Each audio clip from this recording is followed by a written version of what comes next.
Well, thank you all for being here today. I really appreciate you taking this time to chat with us about Luminosity, Stonington's latest exhibition, October and November, focused on Northwest Coast native glass art.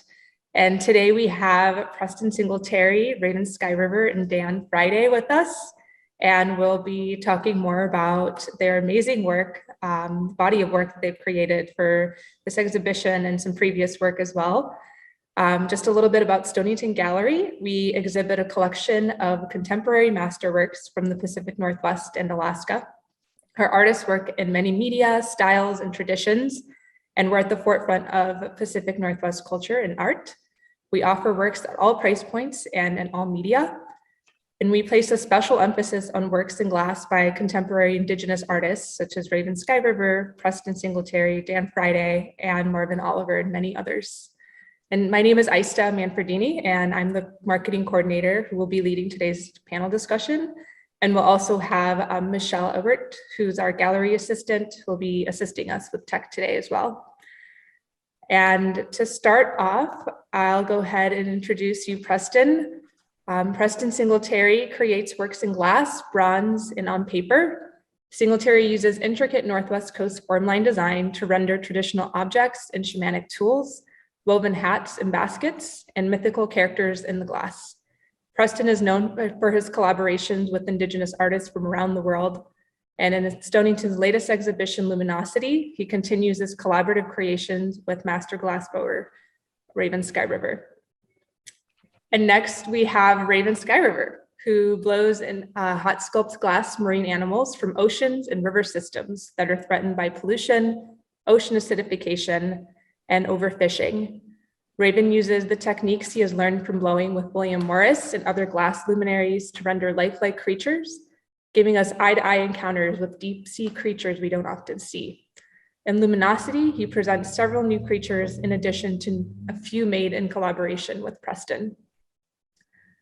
And we also have today Dan Friday, who is inspired by the material culture of the Lummi people, the gear with which they reef net fish, one of the world's oldest and most sustainable salmon fishing techniques, the totem poles carved by his great-grandfather, Joseph R. Hilaire, and the cedar bark woven baskets and goat fur blankets of the great Lummi weavers. So thank you all again for being here today. It's a pleasure to have you, and thanks so much for making the time. We'll go ahead and get started with a couple questions for Preston.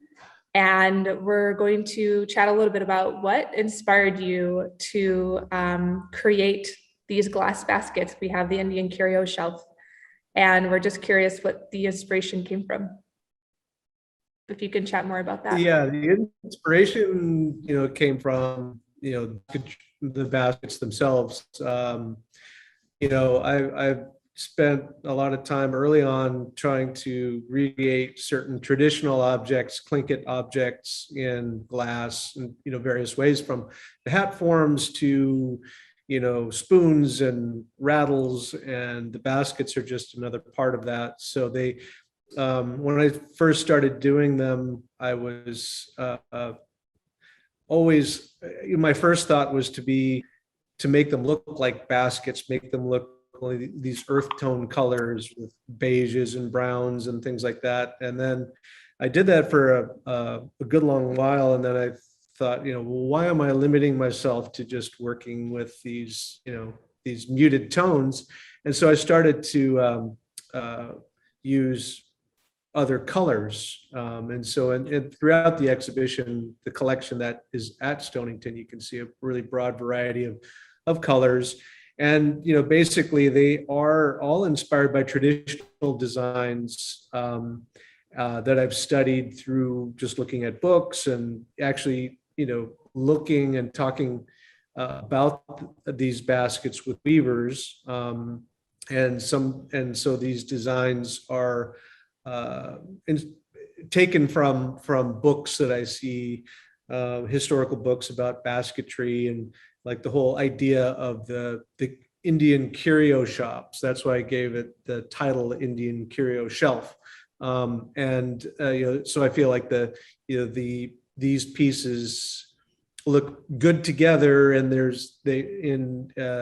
they kind of relate to each other, or I don't know, they look good in combinations. So I'll look for different colors that kind of, in my eye, look complementary and create a nice variety.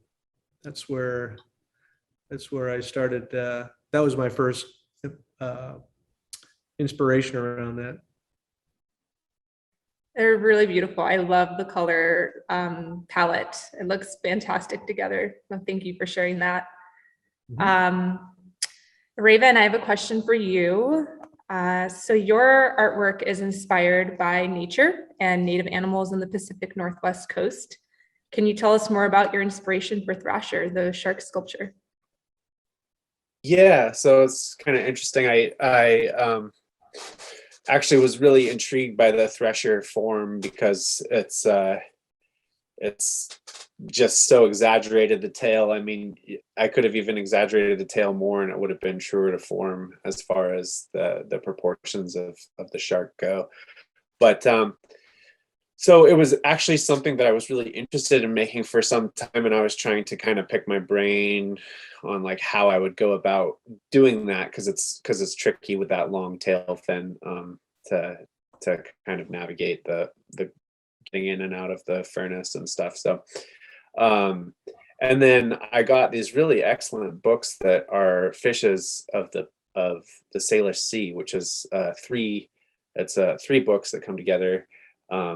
And it has plates for all the different fish, and it catalogs all the fish in the Salish Sea.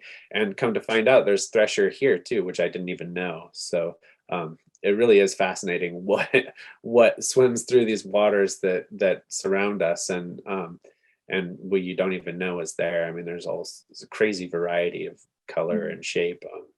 But I just found that really interesting that the Thresher was here in the Puget Sound and the greater area. And so when I was up at Pilchuck Glass School, I decided I would go ahead and try it when there was lots of help and the facility that would accommodate the piece. So so I did that this summer during my residency up at Pilchuck for it was a 10-day residency with family sessions. So my wife Kelly was there, who's also a glass artist, and then a couple other people, Granite and Ginny and Sasha and Mikey and some other people. So I had lots of hands to help, and went ahead and decided to try and make that piece, and I'm really happy with how it came out. But yeah, that's kind of the origin story of where that came from. So awesome. It's beautiful, and I'm just so fascinated by how the fins were like attached to the body. Yeah, it's just a really gorgeous piece. Thank you for sharing that. Yeah. Dan, I have a question next for you. So can you talk about what inspired you to use bears and anchors in your glass work? We often see that in a lot of the work that you create. Yeah, I definitely make a lot of bears. Bears, it's different than the northern style, but our family is a bear family. You mentioned the Lummi people, and it's actually Weklami. You know, that's kind of the more common term is Lummi, but it's Weklami, or people of the sea, or Lahotamish people. And like you said, my grandfather Joseph Raymond Hilaire, or Quoquote, is his father Frank Hilaire, or Hitlak, is kind of the leader of our house in a lot of ways, or the children of the setting sun. And we are the children of the setting sun are like the bear family. And so there's definitely a lot of bears in my family. Preston, my next question for you is, how do you determine the designs of your baskets? Everyone always asks those stories behind, the specific designs. And I'm curious if you could talk more about that. Yeah, I mean, the baskets, I do a lot of research about these basket designs through books that I find. I've also worked with other, some weavers, and, learned about the meanings of the designs. some of them are traditional and some of them were probably the ones that I was inspired by were probably made for trade, at the turn of the century. The earliest baskets I understand were very small, unless it was maybe like a clam basket, something utilitarian. But these smaller ones are sort of medium, small, medium, slightly larger. I think a lot of them that we look at were made for tourist trade, and so in some cases they might have been inspired by other patterns that the weavers might have been exposed to, like these Greek key patterns. And then in some cases they represent waves, and sometimes they represent mountains, or there's triangles or sort of like shark teeth. Then you have flock of geese, and you have ravens, footprints. You've got all kinds of different patterns that have been given or designated for a basket design. And so working with the designs is always there's a lot of math involved, trying to figure out how to split up the circumference of the piece. And so that's why these pieces are really fun and challenging at the same time, to sort of get that design to wrap around in a mathematic way. Yeah, that makes sense. I am just fascinated by how you go about that. Is it like what do you use to actually, Well, I basically the actual patterns measure the circumference and create sort of grid lines that are penciled in. And once I wrap this a vinyl tape around it, then I can, I have different, a grid that I'll set the piece on, and I'll mark up, in division to divide up the space, and then I'll kind of draw and connect the lines, as you can imagine, based on that, the division of the space.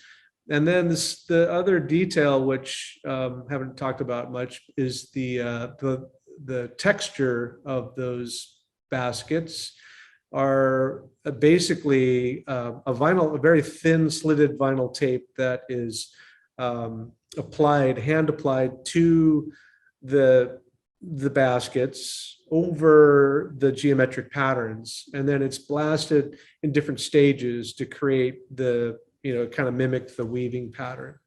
And it's my good friend Marcus Ammerman refers to a process like this, the power of tedium, this tedious process that creates it gives it, feels like there's a lot of work that has gone into it, and that has totally, there has been a lot of work, but it's kind of I don't know, reduced by the blasting process, and so that's where you get that active surface pattern.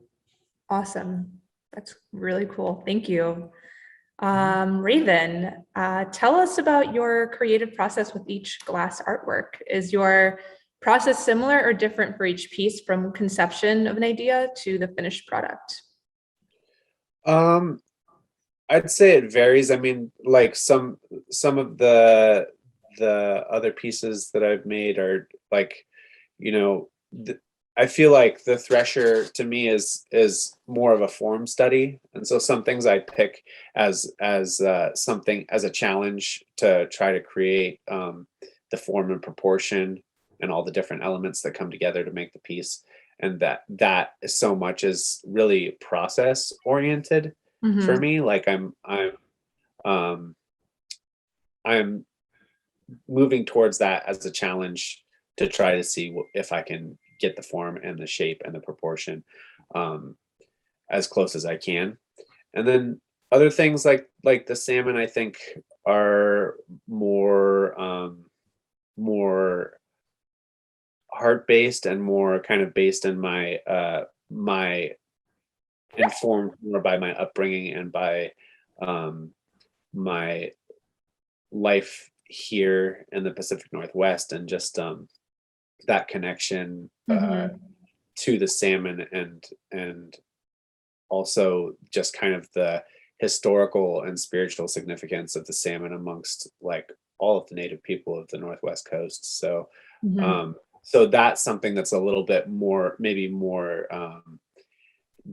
deeply spiritual to me, and I've made enough of them so that it's not as much about the process, it's more about the end product. Like but I guess story, both of those things play into each piece, but yeah, I'm always I think in every piece I make, I'm just looking at trying to convey the form and the proportion in a realistic way that's pleasing to your eye, and then if I can do that, then I can take artistic license as far as color and maybe some other the way that I display them or whatever, but the form and proportion is really important to me, because I think that when you look at something, whether you know exactly what a salmon looks like or not, you can tell if it's wrong. You couldn't necessarily say if it's right, but your eye can always tell if it's wrong. So the challenge for me is to just be able to get it close enough to where your eye fills in the blanks, and then or your mind fills in for you the blanks, because the form is realistic enough that it translates. Definitely. Thank you for sharing that. Dan, are you here with us? I'm here. Awesome. Yay. Sorry, technical difficulties at Fort Friday. That's okay. And just so you know, we can't see you, if that's okay. Okay. Okay. Maybe that's a good thing. Did you want to share more about your inspiration behind the bears and the anchors before we move on to the next question?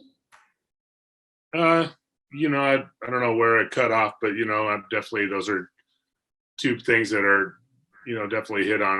A lot of the work, the series, the anchors kind of really go hand in hand with the salmon. And again, just like Raven was saying about the salmon, like if you live here in the Salish Sea or the Pacific Northwest, and just trying to be part of that life cycle, that's part of the life cycle that we all share. The salmon coming and ebbing and flowing and returning every year. And my family, so much of our life and livelihoods are kind of built around it up at Lummi. The way the salmon come in right now is an epic pink year, and everybody's smoking away, and salmon's for sale, and it's not the same as it was, but it definitely still mirrors that, like the harvest, it's just part of if you're in tune with the turning of the tide around here, it's hard to ignore the return of the salmon. Totally. Yeah, that makes sense. And then the anchor specifically, does that have a story behind it? Yeah, those are part of the Swallow story, and that's more about like reef net fishing. And reef net fishing originated here in the Salish Sea, particularly in the Strait Salish with the Weklami and Saanich people, or Saanich people. And it has I don't know if you can see, like my exhibition at the Museum of Northwest Art has been extended again, and it will go through until December.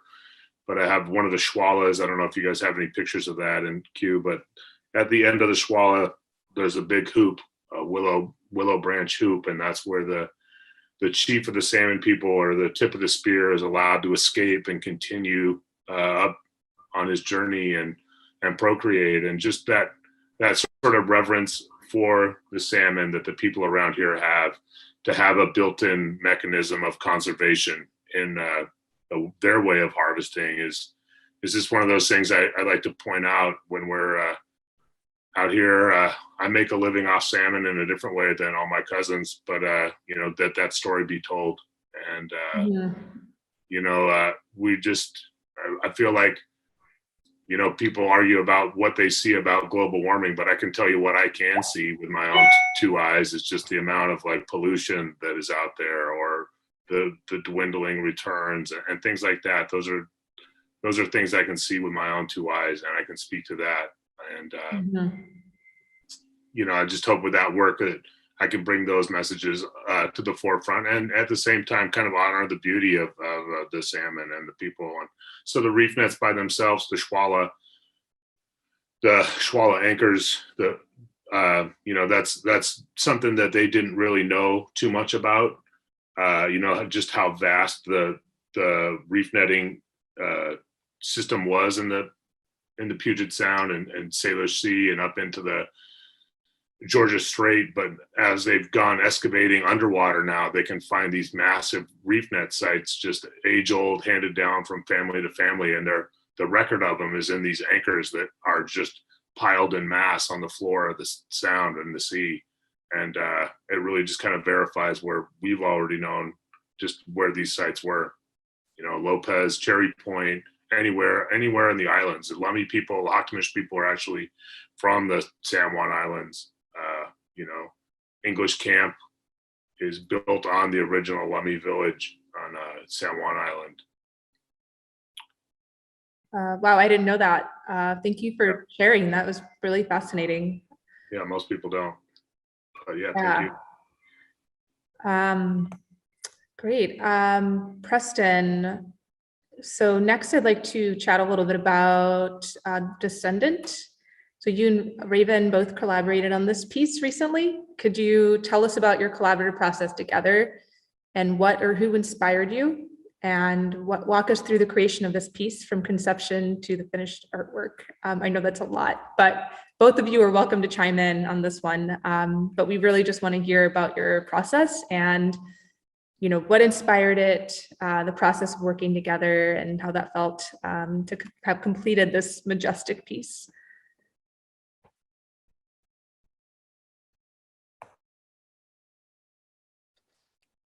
You're on mute. There you go. Sorry. Yeah, I just realized that. I spent, you know, a fair amount of time.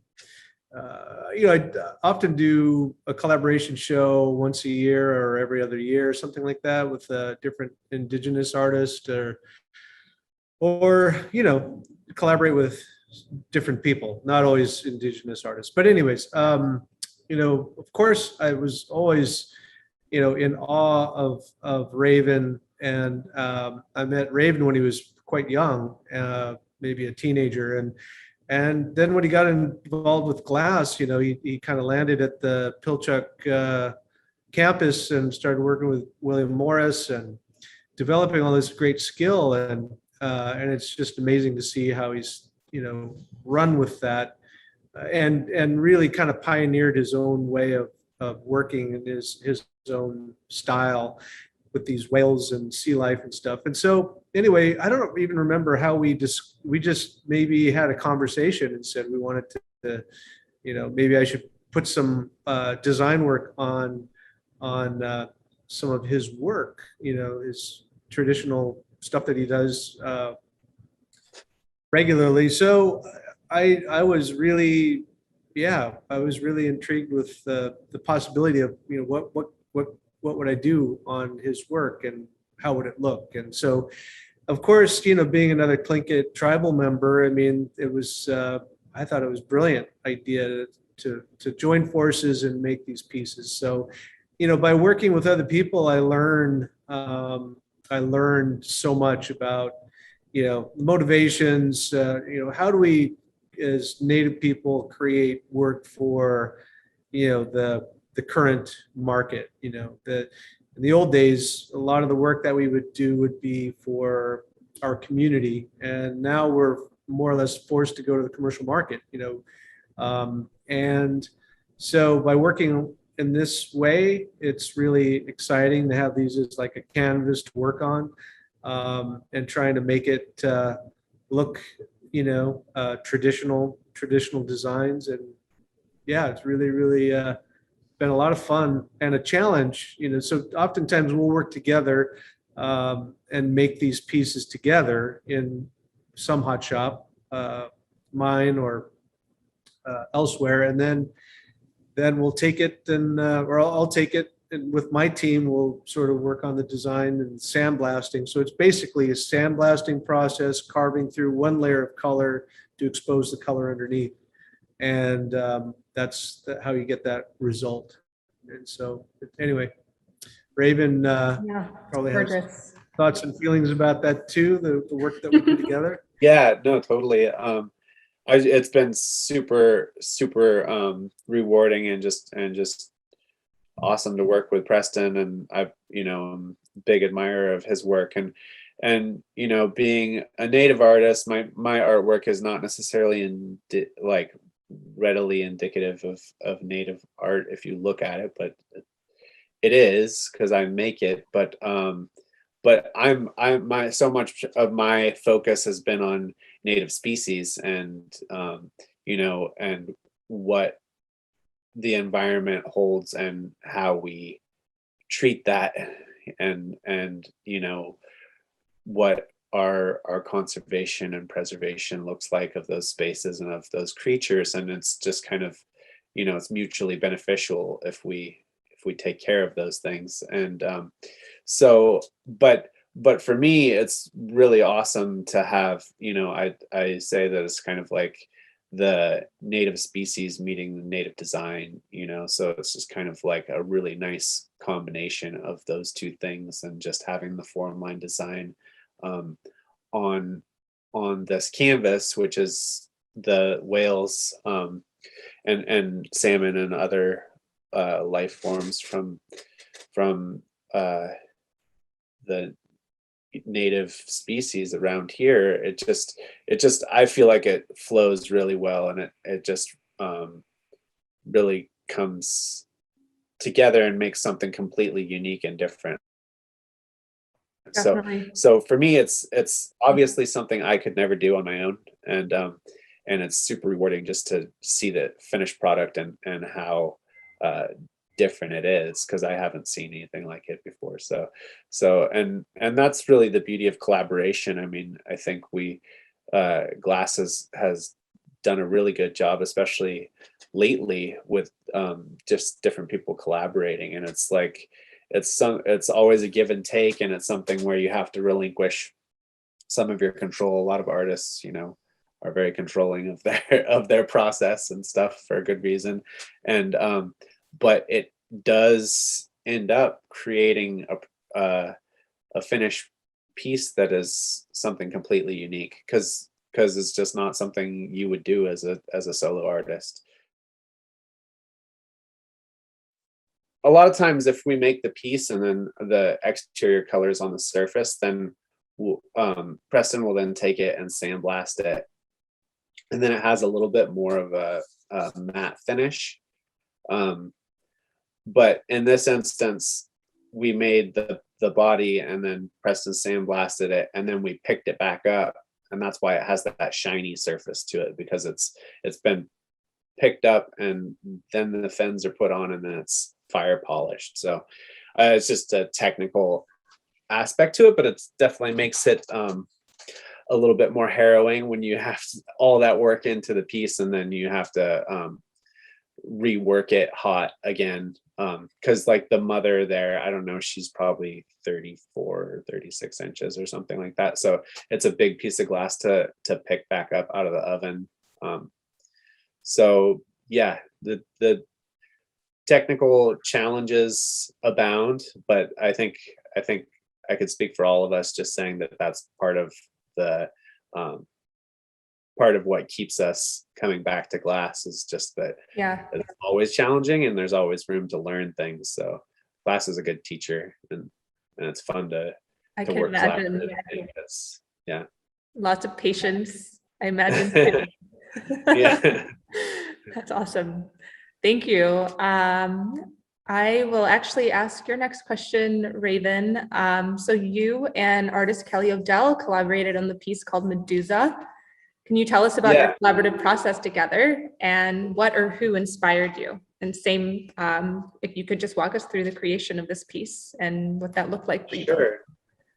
Yeah. So again, working collaboratively, as I was saying before, is just always rewarding, because you're going to get a product, something in the end that you wouldn't have made on your own. So a lot of Kelly Odell's work is also kind of inspired by the marine environment, and she is also really interested in extinction and impermanence and permanence and our perception of all of that. So she makes a lot of these ammonite shells, which is like a fossilized cephalopod, and it's curled on itself, this shell in this spiral form.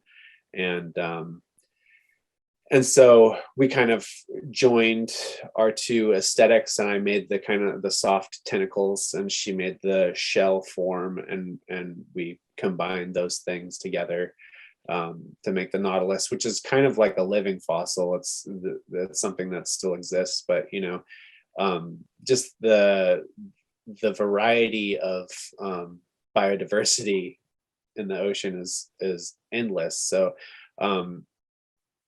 when we saw some of these in an aquarium, so super interesting creature. So we just thought we'd try that, and it's something we've tried before, but again, we're always trying to just better our work and refine technique and stuff. So yeah, this is a really fun piece that we put together here in our studio. So we just finished building a studio here on Lopez Island, and so we're just starting to make work out of it. So this piece was made here. Very cool. I love how translucent the tentacles are. Yeah. Really beautiful. Awesome. Thank you for sharing. Dan, I have a question for you. So your latest exhibition at the Museum of Northwest Art entails a variety of vibrant blown glass salmon, like you mentioned earlier. Could you talk about the significance of the salmon motif in your glass artwork? And I know you touched a little bit about that, but what specifically about this wall of salmon spoke to you, or what inspired that? Well, I just really, when it was in a museum and it was such a big space, I just really wanted to get like a school of salmon, kind of the whole, I wanted to represent more than just the singular one on the, just, you've got so much space, and the salmon kind of is in conjunction with the big schwalla, or the big reef net in the atrium as you walk in, and they kind of guide you through the exhibit.